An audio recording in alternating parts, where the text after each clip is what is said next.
When a successful CEO checked into his own hotel incognito, the staff mistook him for a janitor and called the police. But what happened next sent shockwaves through the entire industry.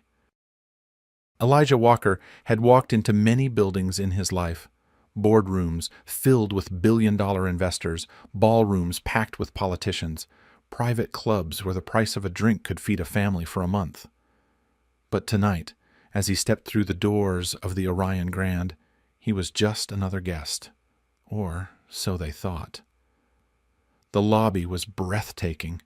Polished marble floors stretched beneath his feet, reflecting the glow of the towering crystal chandelier. Plush leather seating, gold-accented decor, the faint scent of lavender and vanilla drifting through the air, it all screamed luxury. It was exactly how he designed it. A woman in a red evening gown glided across the floor, laughing softly into the ear of a man in a designer suit. A bellhop rushed past with a cart stacked high with Louis Vuitton luggage. The soft notes of a live jazz band hummed from the lounge. Every inch of this place was built for the elite. And Elijah, he was the elite. But tonight, he didn't look the part. No tailored suit, no Rolex, no entourage. Just a black hoodie, dark jeans, and a pair of Nike sneakers. Nothing flashy. Nothing that screamed, "I own this place." Because that was the point. He wanted to see how his staff treated guests when they didn't think those guests were important. Elijah approached the front desk, rolling his shoulders back as he stepped up to the counter. Behind it, a young blonde woman, probably in her early 20s, was lazily scrolling through her phone. Her name tag read, Maddie. She was not in a hurry to acknowledge him. Elijah waited a second, then another. Nothing. He cleared his throat. "Good evening," he said, his voice even and polite. "I'd like to check in." Maddie exhaled loudly, as if the audacity of his presence was ruining her entire night. She still didn't look up. "Everything's booked," she muttered, fingers still tapping away at her phone. Elijah paused. That was a lie. He had personally checked the hotel's booking status earlier that afternoon. There were at least 20 open rooms, including some of the finest suites in the city. "You sure about that?" he asked, keeping his voice light, even though irritation was already starting to simmer beneath the surface. Maddie finally looked up, and the moment her gaze landed on him, her expression shifted. Boredom flickered into something else. Not surprise, not recognition, just judgment. She scanned him from head to toe, taking in his hoodie, his sneakers, the complete lack of designer labels. And in that instant, Elijah knew exactly what was happening. "Yeah," she said, popping her gum, "we're full." Elijah tilted his head slightly, a slow smirk creeping onto his face. "Oh, that's funny," he said, "because I checked your availability before I came in. You had plenty of rooms." Maddie blinked, caught off guard for half a second before recovering. "Well," she said, voice sugary sweet, "maybe there was a mistake. Or maybe we just ran out." She shrugged as if the conversation was already over. Elijah didn't move. "Why don't you check again?" Maddie sighed dramatically, rolling her eyes like he had just asked her to do actual work. She tapped a few keys on the computer, so lazily it was clear she wasn't really trying. "Listen," she said after a second, "our rooms are very expensive. Maybe you'd have better luck somewhere a little more affordable." And there it was. Elijah exhaled slowly, locking eyes with her. "You're saying I can't afford a room here?" Maddie's lips curved into something that wasn't quite a smile. "I'm saying," she drawled, "you might want to check out another hotel, one more in your range." Ah, so that was how they were playing it. Elijah let the silence stretch between them, feeling the weight of it settle. Then, ever so slowly, he smiled. Not because he was amused, because this was about to get real interesting. What happened next? Let's just say Maddie had no idea who she was talking to. And trust me, you don't want to miss how this plays out. Elijah Walker had been through this before. The long pauses, the confused looks, the shift in tone the second someone realized they were dealing with a black man who didn't fit their expectations. He had seen it in high-end restaurants where the host suddenly lost his reservation, in boardrooms where assistants mistook him for the driver instead of the keynote speaker, in luxury boutiques where sales associates casually steered him toward the clearance section. He had spent his life proving that he belonged in places that were already his, and now, apparently, he had to do it again. Still, he kept his face unreadable, his voice even. "Maybe you should check again," he said, folding his arms across his chest. Maddie let out a very dramatic sigh, the kind teenagers used when they were forced to do chores. She tapped at the keyboard with the enthusiasm of someone being tortured. "What's your last name?" she asked, not bothering to look up. "Walker," Elijah answered smoothly. And just like that, the energy shifted. Maddie's fingers froze over the keys. She didn't move, didn't type, didn't even breathe for a second. Then, very slowly, she lifted her gaze to meet his. "Excuse me?" she asked, her voice suddenly a few notches higher than before. Elijah tilted his head slightly, watching her reaction with mild amusement. "Walker," he repeated. Maddie blinked. Twice. "This is, a coincidence, right?" she asked, something nervous creeping into her voice. Elijah arched an eyebrow. "A coincidence?" he echoed. "What do you mean?" Maddie opened her mouth, then shut it, as if realizing she wasn't entirely sure what she meant. Before she could figure it out, a sharp voice sliced through the awkward silence. "What's the issue here?" A tall man in a navy blue suit approached the desk with the kind of presence that suggested he thought very highly of himself. His name tag read Randall, shift manager. He had the look of someone who believed his suit alone gave him an IQ boost. Maddie instantly perked up, clearly relieved to have backup. "This, gentleman says his last name is Walker," she said hesitantly, glancing between Elijah and Randall. Randall barely reacted. His eyes flicked over to Elijah, scanning him in exactly the same way Maddie had, head to toe, taking in the hoodie, the sneakers, the lack of a Rolex or designer suit. "And?" he asked, raising an unimpressed eyebrow. Maddie hesitated. "He says he has a reservation," she muttered. Randall laughed. Not a real laugh. More like a sharp exhale, a dry, dismissive sound that made it very clear he wasn't taking this seriously. "That's so?" he said, finally turning his full attention to Elijah. Elijah met his gaze without flinching. "Yeah," he said evenly. "That's so he—" Randall smirked, the kind of smirk that said, "This ought to be good." "Buddy," he said, dropping his voice into a tone so condescending it could curdle milk. "You sure you're in the right place?" Now that was funny. Elijah didn't react right away. He let the words hang in the air, let the moment stretch. Then, ever so slowly, he smiled. Not because he was amused, because this was about to get real interesting. Elijah inhaled slowly, feeling the tight coil of irritation winding in his chest. He had spent years in boardrooms negotiating multi-million-dollar deals. He had faced off against corporate sharks, outmaneuvered competitors who underestimated him, and built an empire from the ground up. Yet, here he was, once again being tested. He kept his posture relaxed, his voice smooth. "Let's try this again," he said. "I'd like to check in." Randall tilted his head slightly, giving him the same look a banker might give a teenager trying to cash $1 million check, the kind of look that said, "Are you sure you belong here?" He crossed his arms, letting out a slow exhale, like he was about to explain something to a child. "This is a 5-star hotel," Randall said deliberately, as if Elijah didn't already know. "Our rooms start at $1,000 per night." Elijah didn't blink. "And?" Randall hesitated. That wasn't the reaction he had expected. Most people would have flinched, looked embarrassed, maybe even backed off. But Elijah just stood there, unmoved. Randall cleared his throat. "I just mean, perhaps you'd have better luck somewhere more affordable." "Ah, there it is." Elijah's jaw flexed slightly, but his expression remained unreadable. "So, just so I'm clear," he said, his voice slow and deliberate, "you're suggesting I can't afford to stay here?" Randall shifted, his smirk tightening just a little. "I'm suggesting," he said, choosing his words carefully, "that you might find a more suitable option elsewhere." Elijah slowly nodded, as if turning the words over in his head. "Let me ask you something, Randall," he said, keeping his voice light. "Is there a reason you're suggesting that? Or is it just a feeling you have?"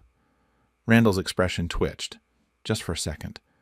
"Sir," he said, straightening his posture, "I'm simply trying to help you find accommodations that—" "You're refusing to check my reservation." Randall's mouth opened, then shut. "I never said that," he deflected. "You didn't have to." Elijah took a step closer to the desk, his presence calm but heavy. "Let me make this easy for you," he said. "Either you check my reservation or you tell me, right here, right now, that I'm being denied service." Randall's eyes flickered with something unreadable, but before he could respond, "Good evening, Mr. Langley." Maddie's voice was suddenly bright, almost musical. Elijah turned his head slightly, watching as a distinguished older white gentleman in a tailored suit strolled into the lobby. He barely glanced at the front desk before Maddie rushed forward with the kind of enthusiasm she definitely hadn't shown earlier. "Everything's ready for you?" she gushed, her previous boredom replaced with pure attentiveness. Langley gave her a small nod. "I trust my suite is prepared." "Of course." Maddie beamed. "Your penthouse is waiting. Let me know if you need anything at all." Elijah didn't say a word. He just watched. Watched the way Randall's posture subtly changed, his arms lowering, his expression smoothing out into something almost respectful. Watched the way Maddie practically bounced with energy, smiling like she had just met royalty. Watched how, within seconds, the entire tone of the interaction had shifted, simply because of who they thought they were dealing with. And yet, 5 minutes ago, she had barely looked up from her phone. Elijah exhaled through his nose, forcing himself to keep his expression neutral, because at that moment, there was one thing he knew for sure. This wasn't over, not by a long shot. Elijah had spent years perfecting the art of patience. In the boardroom, patience was power. It was knowing when to speak and when to let your silence rattle the room. It was understanding that the people who underestimated you would eventually talk themselves into a corner. But this wasn't a boardroom. This was his hotel, and the two people standing in front of him were already deep in that corner. The question was, how much deeper were they willing to go? He adjusted his stance, making sure to keep his expression calm. Not angry, not defensive, just waiting. "Listen," he said, his voice level, "get me the general manager." Maddie let out a short, very unprofessional laugh, tilting her head like he had just asked her for the moon. "And why would we do that?" she asked, arms crossed. Elijah barely blinked. "Because I think they'd want to know what's happening here." Randall sighed loudly, rubbing his temple as if this entire situation was beneath him. "Look, man," he said in a tone that was exactly what Elijah had expected. Dismissive, condescending, like he was talking to someone who had already lost but didn't know it yet. "We're not a charity. If you don't have the money—" He waved a hand like he was shooing away an inconvenience. "Then move along." And there it was. Elijah didn't flinch, didn't react, not right away. Instead, he let a heavy silence stretch between them, watching the way Randall's smirk flickered just slightly at the edges, the way Maddie shifted her weight uncomfortably. Because here's the thing about people like Randall. They always think they're in control, until they aren't. Elijah took a single step forward. Not enough to be threatening, but enough to make Randall straighten up a little. "You want me to leave?" Elijah asked, his voice smooth. Randall scoffed, shaking his head. "That's what I said." Elijah exhaled slowly, like he was considering it. Then he leaned in slightly, lowering his voice just enough to make the next words land like a brick through a glass window. "That's interesting," he murmured, "because I was under the impression that the owner of a hotel didn't need permission to stay in his own building." The shift in the room was immediate. Maddie's smirk disappeared so fast it was almost comical. Randall's eyes narrowed, his confident stance suddenly not so confident. "What?" Maddie said, her voice suddenly a lot less smug. Elijah let the moment stretch. He wanted them to feel it. Then, with perfect clarity, he said it. "I own this place." Silence. The kind of silence that swallows the air, that carries weight, that makes people realize they've made a very, very bad mistake. Randall's throat bobbed as he swallowed. Maddie blinked rapidly, like she had misheard him, and was waiting for reality to correct itself. "You're joking," Randall said, but there was no confidence in his voice now. Elijah tilted his head slightly. "Do I look like I'm joking?" Randall opened his mouth, then shut it. Maddie was still frozen, her face blank, her thoughts clearly racing. Elijah folded his arms and let the weight of the moment sink in. The pieces were moving now, and they had just lost the game. For a moment, silence hung in the air like a held breath. Then Randall laughed. Not a nervous chuckle, not a polite, ha-ha, maybe you're serious kind of laugh. No, this was full-on, shoulder-shaking, head-tilted back. "This is the dumbest thing I've ever heard." Laughter. "You?" Randall repeated, still grinning as he wiped an imaginary tear from his eye. "You are the owner?" Elijah didn't move, didn't react. "Yeah," he said, his voice smooth as steel. Randall took a second, letting the words roll around in his head, like he was savoring a fine wine. Then his grin sharpened into something colder.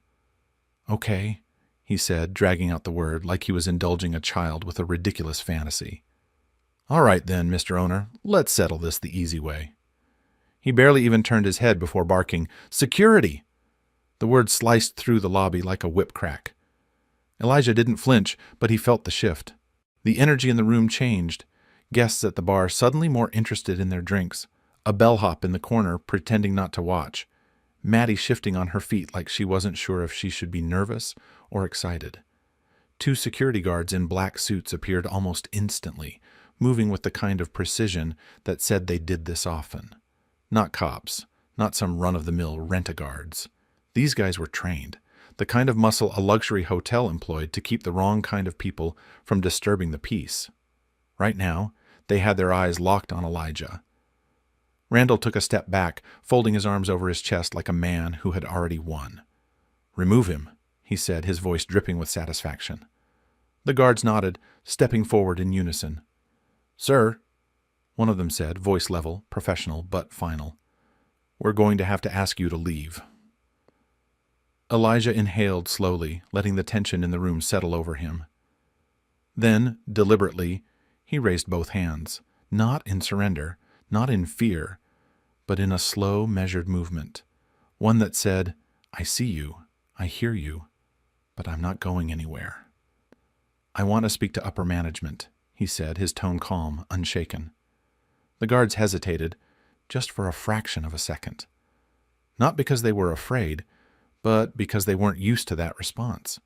Most people, especially black men, when faced with 2 large security guards demanding they leave, they complied. They didn't argue. They didn't push back.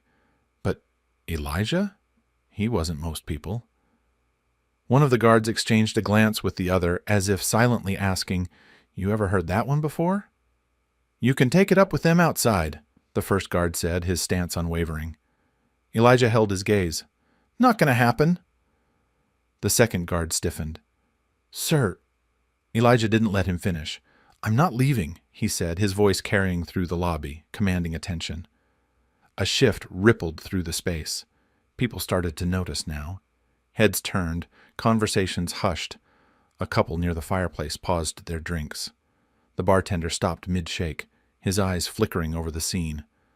The luxury crowd lived for moments like this, a little real-life drama, an unexpected spectacle.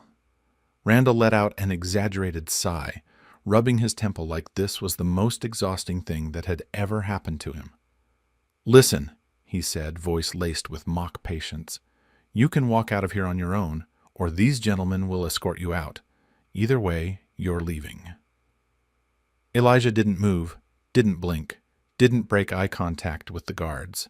Then, very slowly, he tilted his head. "You sure about that?" Randall's smirk faltered for the first time. Maddie sucked in a breath. Even the guards hesitated, because suddenly, it felt like they weren't so sure about who they were dealing with. And that was the beginning of the end for them. For the first time since this all started, Randall hesitated. His smug confidence cracked, just for a second. It was subtle, barely noticeable, but Elijah caught it. Randall didn't expect this. Didn't expect Elijah to stand his ground. Didn't expect the room to go quiet. All eyes shifting toward the front desk. Guests whispering, watching the scene unfold like it was some kind of high-stakes drama. And now, Randall was losing control of the situation. Elijah saw it in the way his jaw clenched, the way his hands fidgeted at his sides, like he was trying to figure out his next move, and then, just like that, Randall made a choice. "If you don't leave," he said, voice tighter now, sharper, "I'm calling the police." Elijah didn't blink, didn't flinch. Instead, he let out a slow breath and gave Randall a look that said, "Do it." "Call them," he said smoothly. Randall's fingers twitched. Elijah had called his bluff. But instead of backing down, Randall did what cowards do when they feel their authority slipping. He doubled down. With one last sneer in Elijah's direction, he pulled out his phone and dialed. Elijah crossed his arms, watching him. "Yeah," Randall said quickly into the receiver, turning his back slightly, lowering his voice just enough to make it seem urgent. "We've got a situation." A pause. Then, "Yeah, there's a homeless guy in the lobby. He's refusing to leave, getting aggressive with staff." Elijah let out a small, unamused laugh. Oh, so that was the angle. Of course it was. Randall wouldn't dare say what he was really thinking, what he really wanted to get across. So instead, he reached for the oldest, most dangerous stereotype in the book. Homeless, aggressive, a threat. Randall wanted to paint a very specific picture, one that would get him the response he wanted. Elijah tilted his head slightly. "You serious?" he asked, voice casual, almost amused. Randall ignored him, still murmuring into the phone, throwing in a few more details that would make sure the response was swift. Elijah had seen this play out too many times before. And yet, watching it happen in his own hotel, watching a man who was technically his employee weaponize the system against him, there was something almost fascinating about it. Because Randall still didn't know who he was dealing with. Not yet. But he would.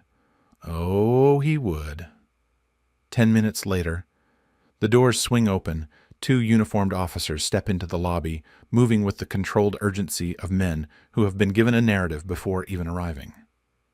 Elijah watches the way their eyes sweep across the room, scanning for a problem, already deciding who the problem is before they even ask a question. Randall steps forward like a man who knows he's already won. "Officers," he says, voice overly relieved like they just arrived to save the day. "This man is refusing to leave. He's threatening staff." Elijah doesn't move. The officers turn to him. "Sir," one of them says, his tone firm, professional, but carrying that unmistakable edge of, "We don't have time for this. We need you to come with us." Elijah raises an eyebrow. "On what charge?"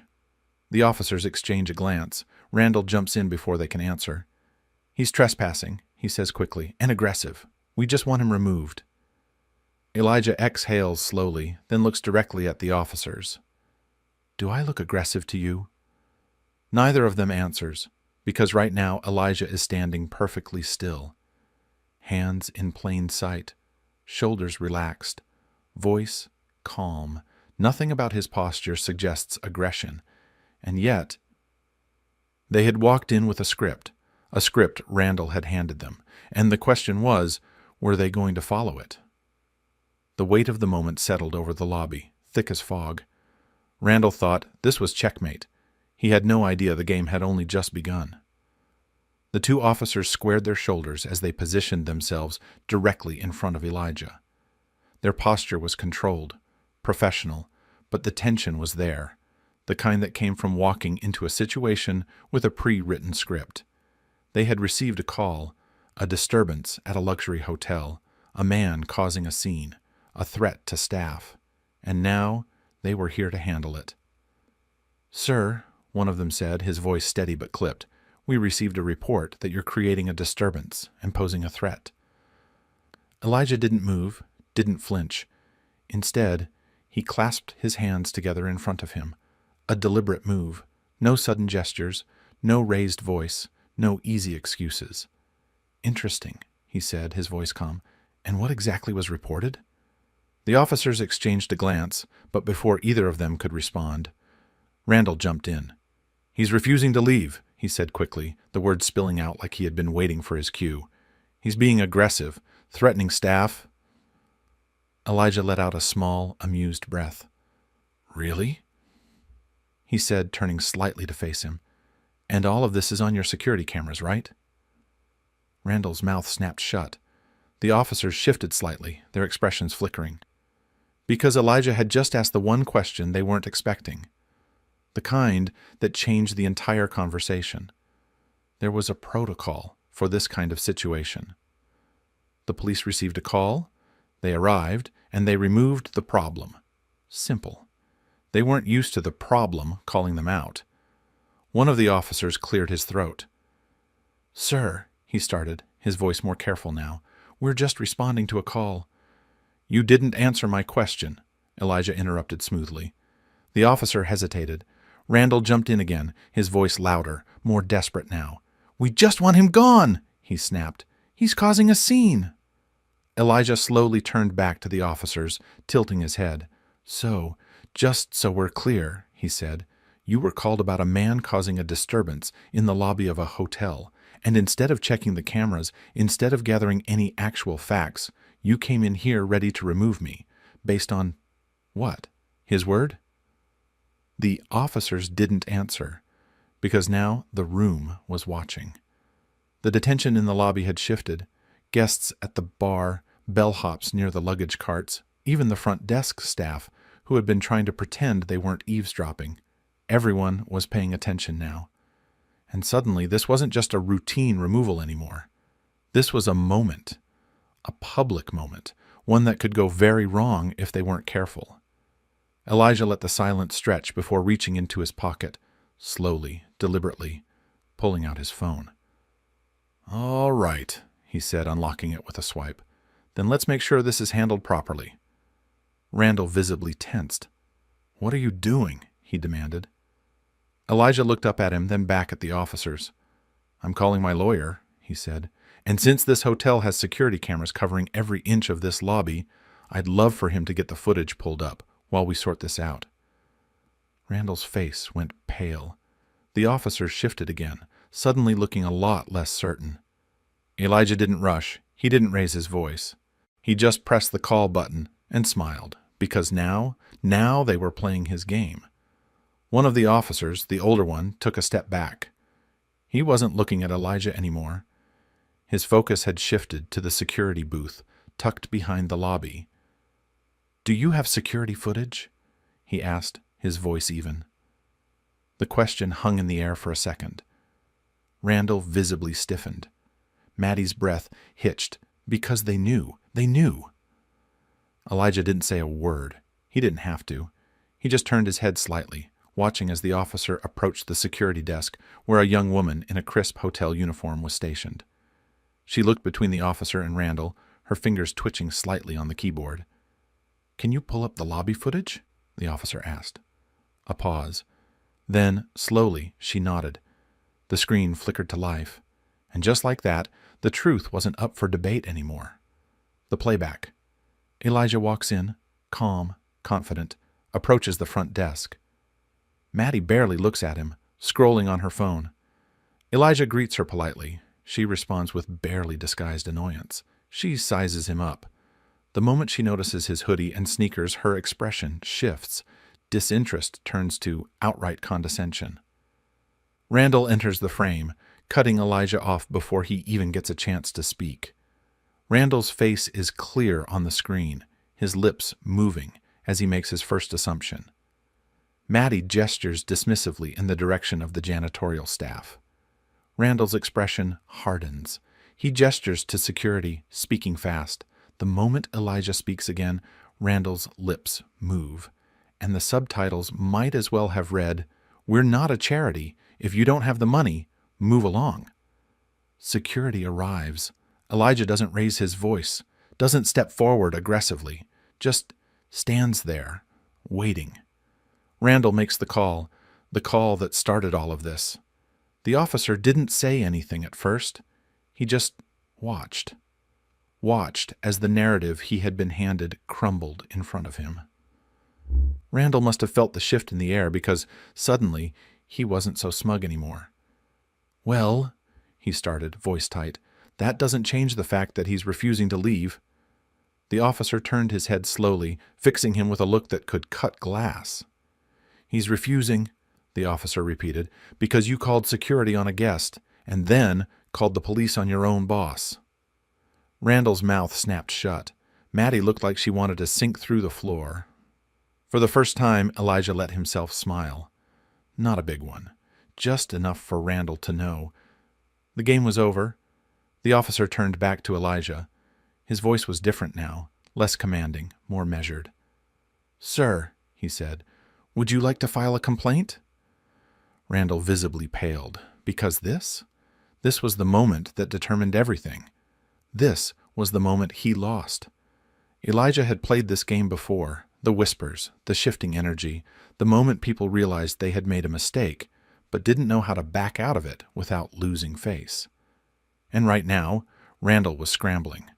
The officer had just asked Elijah if he wanted to file a complaint, and that alone had been enough to send a ripple of unease through the room. But Elijah wasn't about to waste this opportunity on a mere complaint. No, this situation required something a little more final. "So," he smiled. A slow, deliberate smile, the kind that didn't just say, "I've won," the kind that said, "I haven't even started yet." "Already on it," he said. Then, without breaking eye contact, he pulled out his phone and pressed a single button. A crisp voice echoed through the speaker almost instantly. "Andreas Marshall, legal counsel for the Orion Grand. How can I assist you?" Elijah could have sworn he heard Maddie gasp. Randall went still. Even the officers shifted uncomfortably, because suddenly this wasn't just a hotel dispute. This was legal.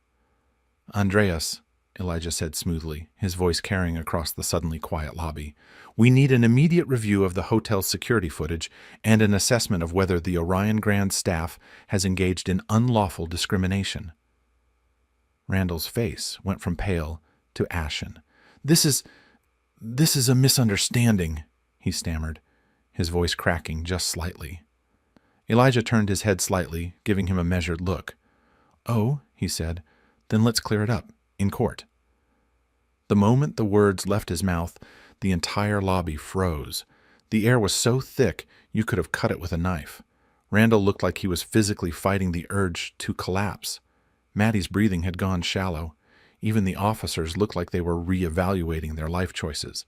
Because here's the thing. Corporate lawyers don't just handle problems. They end them. And Randall was the problem. Nobody spoke. Nobody moved. And for the first time all night, Randall looked like he had finally understood exactly who he had been dealing with. 15 minutes. That's all it took.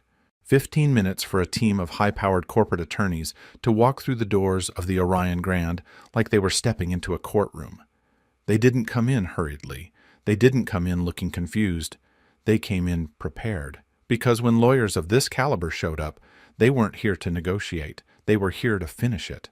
And leading them was Andreas Marshall, the Orion Grand's top legal advisor.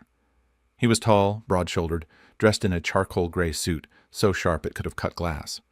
His walk was measured, calculated, the kind of stride that told the world, "I don't lose." His gaze swept over the room, taking everything in with a single glance. The tension, the stiff posture of the police officers, the guests pretending not to eavesdrop, the way Randall looked like he had swallowed a lemon whole. But most of all, his eyes landed on Elijah, the man he worked for, the man who owned the very ground they were standing on. He approached Elijah like a seasoned litigator walking up to his client in court. "Andreas," Elijah greeted, his voice smooth. Andreas adjusted his cufflinks, completely ignoring the officers, Randall, and Maddie, as he stopped directly in front of Elijah. "What exactly is going on here?" he asked, his tone calm but edged with something sharp. Elijah lifted one shoulder in a casual shrug. "Seems like my own hotel didn't recognize me," he said, "and instead of checking my reservation, they assumed I didn't belong here." Andreas let the words settle before he turned, slowly, deliberately, until his sharp, lawyer-trained eyes landed directly on Randall. "Let me get this straight," Andreas said, his voice colder now, his expression unreadable. "You refused service to the owner of this establishment?" Randall's mouth opened, then closed, then opened again, but this time no sound came out. He looked like he was trying to find a way to climb out of his own skin. Andreas continued, his voice as precise as a scalpel. "And then, instead of correcting your mistake, you escalated the situation by calling security?" Randall's jaw twitched. "And then," Andreas pressed, stepping slightly closer, "you called the police, falsely reporting that he was an aggressive trespasser?" Randall visibly swallowed, his entire face now 2 shades lighter. "Maddie?" Maddie looked like she had forgotten how to breathe. Andreas didn't even blink. "And just to be perfectly clear," he added, adjusting his tie, "you attempted to remove a paying guest, and when that failed, you falsely claimed he was homeless?" Randall finally made a sound. It wasn't a word. It wasn't even coherent. It was just a strangled, panicked noise, like his brain had officially short-circuited. Maddie, standing slightly behind him, wobbled like she was seconds from fainting, because this wasn't just a mistake anymore. This was liability. And liability, that was the last thing anyone in their position wanted. By now, it was too late. The damage had already been done. The quiet murmurs that had rippled through the hotel lobby, they had spread beyond these walls, because in the age of smartphones and social media, a scandal doesn't wait for a press release. It doesn't ask for permission, it explodes. And that's exactly what had just happened. The first wave of journalists had already arrived. Some were local, others from bigger outlets, and all of them were hungry for a story. Cameras were set up, microphones were out, phones were recording. But the real chaos? That had started online. Within minutes, someone had uploaded the footage, shaky, grainy, but clear enough. The clip of a black man being denied service, security being called, police arriving, and then the bombshell revelation. The man they had tried to throw out? He wasn't just a guest. He was the CEO. And just like that, the internet did what it did best. Black CEO denied entry to his own hotel. Staff mistook him for a janitor. That was the headline, and it was everywhere. Twitter, Instagram, Facebook, news blogs, even major media outlets had picked it up. Randall's phone was buzzing non-stop. Texts, missed calls, emails. He didn't even have to look at the screen to know what they were about. Crisis mode, damage control, fire. And he was standing in the middle of it. Randall's face had lost all color. His usual smugness? Gone. The weight of the situation was hitting him like a train. "Listen," he stammered, his voice cracking. We just... There was a misunderstanding, and... Elijah turned away from him. Because Randall? Randall didn't matter anymore. The room had shifted. This wasn't just a hotel dispute. This wasn't just about Elijah. This was about something bigger. He faced the cameras, the reporters, the watching world. "I want everyone to know what happened here tonight," Elijah said, his voice measured but powerful. The lobby went silent. The cameras zoomed in. The journalists leaned forward. Because when a man like Elijah Walker speaks, people listen. When power shifts, it doesn't happen gradually. It happens all at once. And right now, the entire power structure of the Orion Grand was crumbling in real time. The moment the news broke, the boardroom erupted. The executives, the investors, the stakeholders, people who didn't care about anything except numbers, profits, and public image. They had finally caught wind of the disaster unfolding in the hotel lobby. And they were furious. Phones were ringing off the hook. Emails were flooding in. Conference calls were being scheduled on the fly. Because in the world of luxury hospitality, reputation was everything. And in a matter of hours, the Orion Grand had gone from a prestigious 5-star empire to a national disgrace. And it was all because of one name, Randall. Randall was finished, and he knew it. The man who had once been so smug, so arrogantly sure of himself, now stood in the middle of the lobby, looking like a man on trial. His phone vibrated in his hand, Probably another investor, another corporate higher-up demanding an explanation. But there was nothing left to explain. This wasn't salvageable. This wasn't fixable. Randall's face was ashen, his breathing uneven. And then, just like that, he cracked. Tears welled up in his eyes as the realization hit him like a freight train. This wasn't just about losing his job. This was about losing everything. His career, his future, his reputation. Because once a man like him falls, there's no coming back. Not from this. And he wasn't the only one who knew it. Maddie, the once smug receptionist, was standing a few feet away, her entire body shaking. Her hands gripped the edge of the desk like she needed something solid to hold on to. Her eyes were wide, glossy, with the kind of realization that comes too late. I didn't know, she stammered.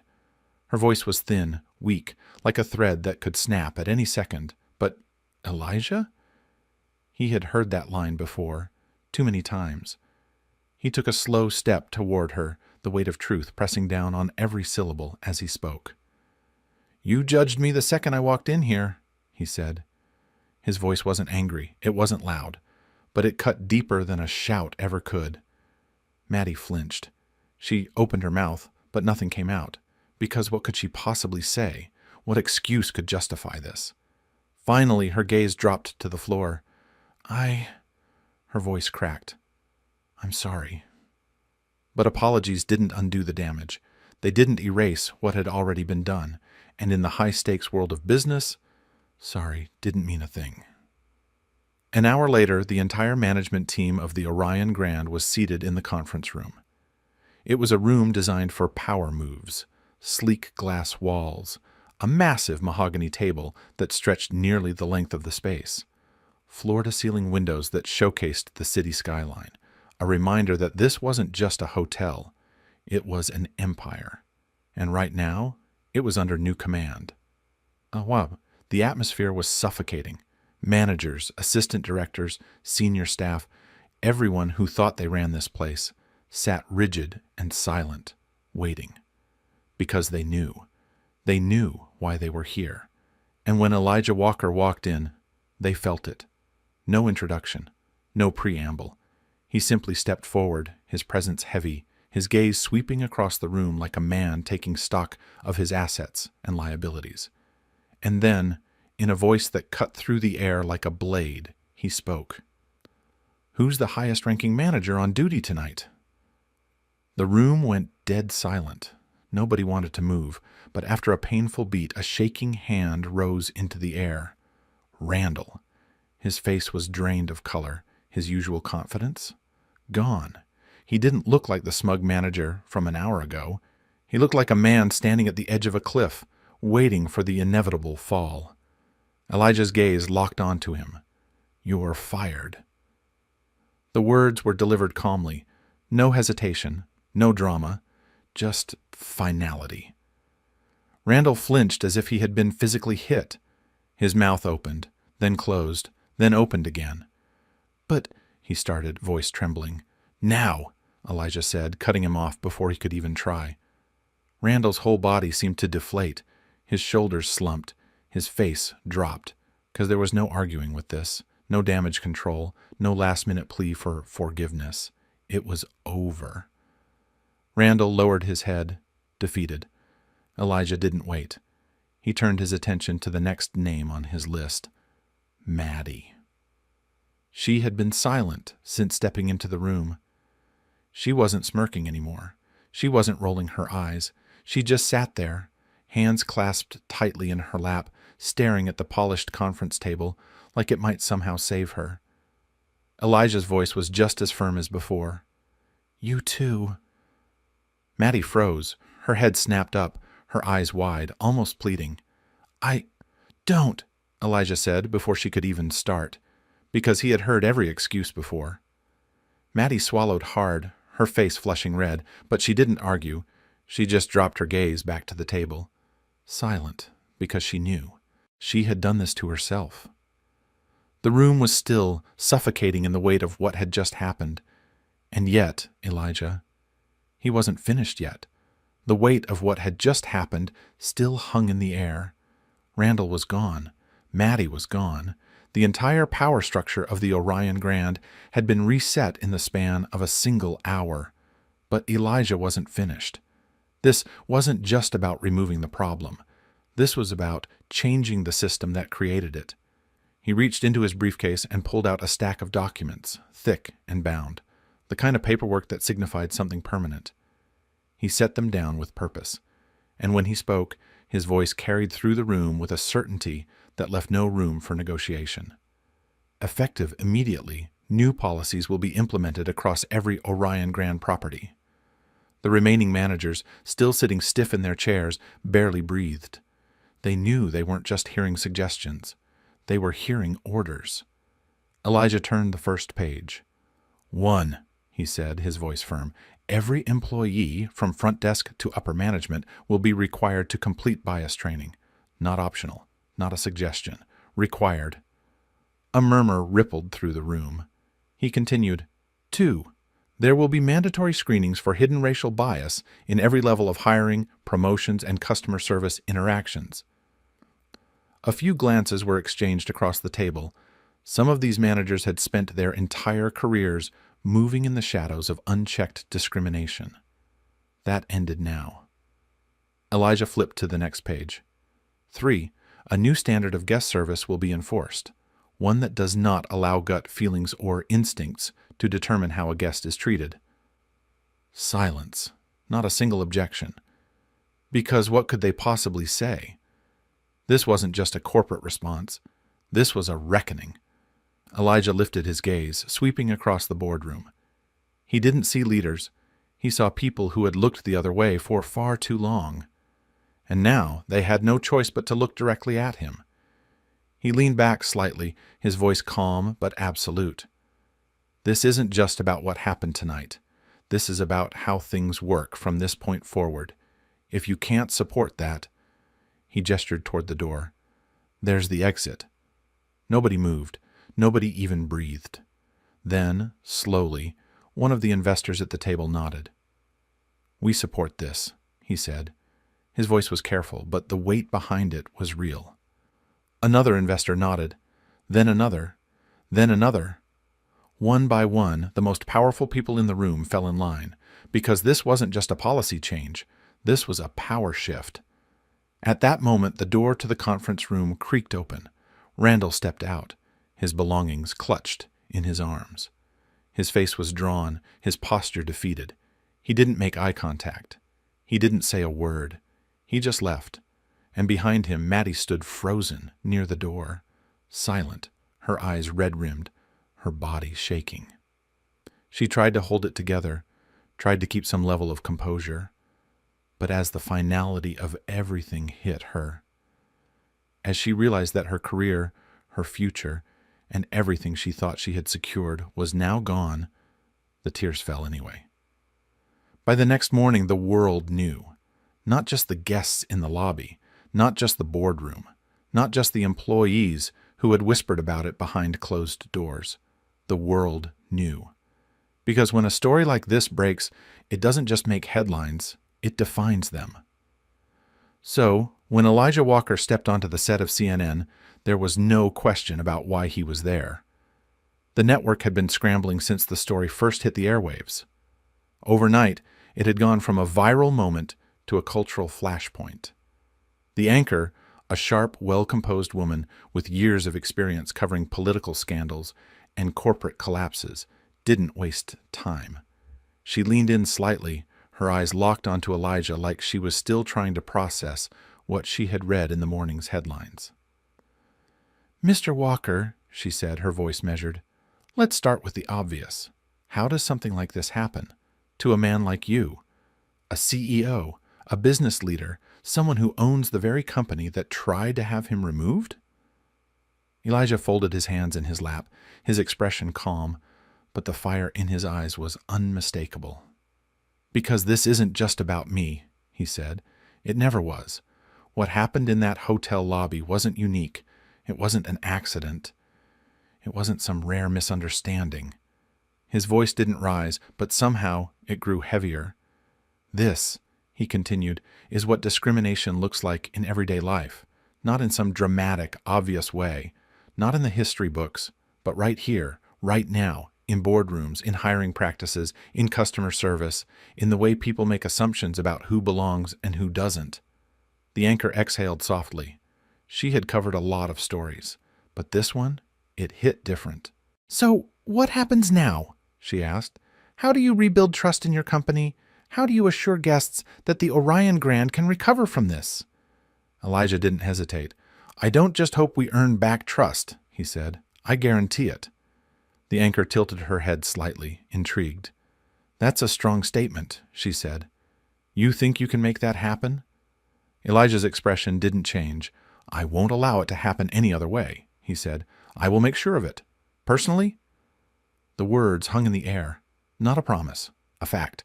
The camera light blinked red. The interview was live. The country was watching. And Elijah Walker was making history. There are scandals. And then there are internet-fueled firestorms.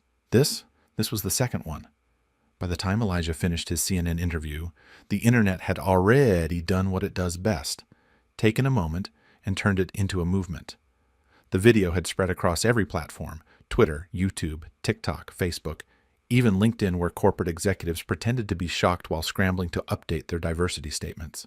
The headline wasn't subtle. "Black CIO mistaken for a janitor in his own five-star hotel." And underneath it, a clip, looped, reposted, and stitched together in 1,000 different ways, of Randall standing there, chest puffed up with false authority, calling security. And then, the exact moment his face dropped when Elijah revealed the truth. Freeze-framed, screenshotted, turned into a meme. It started small, a few viral tweets, a couple of reaction videos. But then came the remixes. Somebody took the footage and added dramatic movie-style music. Somebody else edited it into a sitcom intro, complete with a laugh track. Then came the auto-tuned remix, because of course the internet wasn't going to let this go quietly.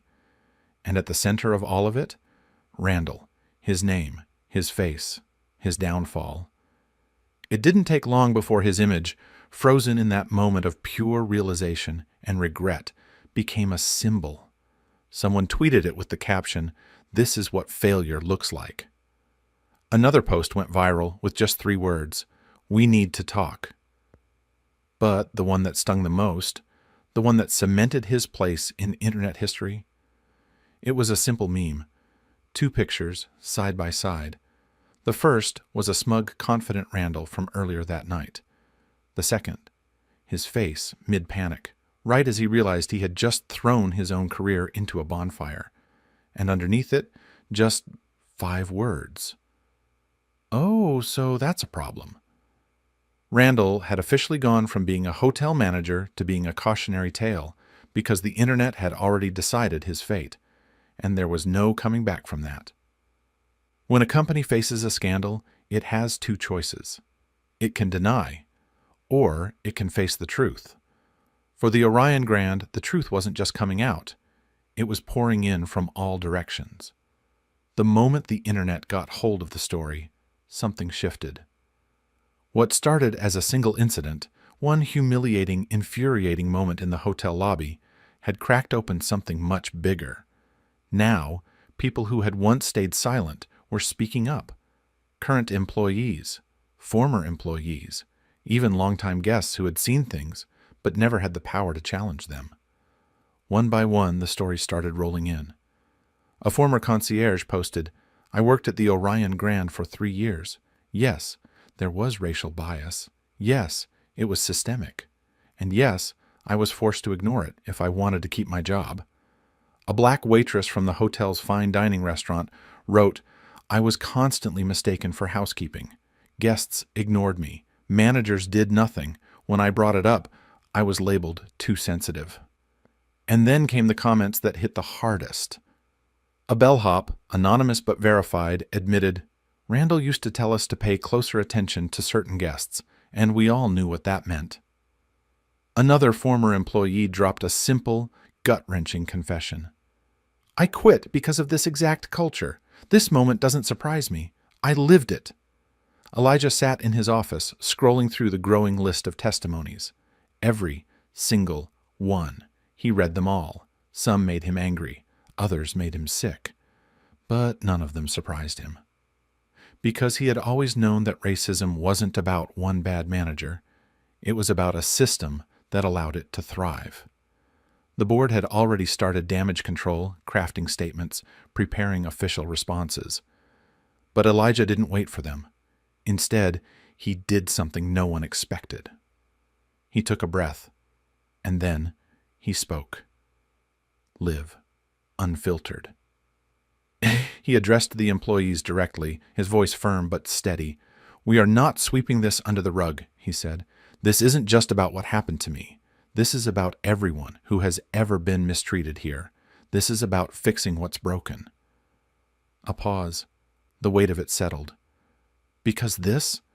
He gestured to the comments, the messages, the stories that were now public.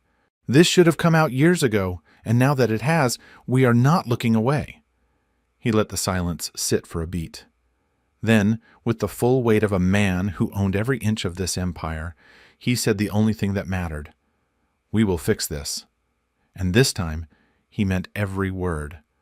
When a system is broken, you don't patch it up. You tear it down and start over. That's exactly what the Orion Grand was doing.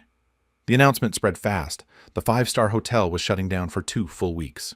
Not for renovations, not for PR damage control, for a complete overhaul, the purge. Every employee, from executives to janitors, was under review. Bias screenings, behavioral evaluations, one-on-one interviews. If you had ever enabled discrimination, if you had ignored injustice, if you had been part of the problem, you were out. No second chances. Maddie's end. Some quit before they were pushed. Others weren't so lucky. Maddie didn't even try to fight it. She skipped the interviews, ignored the exit meetings. She knew. By the end of the first week, her name was erased from the system. She wasn't part of the Orion Grand anymore. A new beginning. With the old guard gone, real change began. New policies, bias training, a fresh, zero-tolerance culture. This wasn't about damage control. It was about rebuilding something better. 2 weeks ago, the Orion Grand closed its doors in disgrace. Today, it was reopening as something entirely different. The Grand Ballroom, normally reserved for elite galas and VIP receptions, was packed. Employees, investors, journalists, even longtime guests who had been watching closely to see if real change was coming.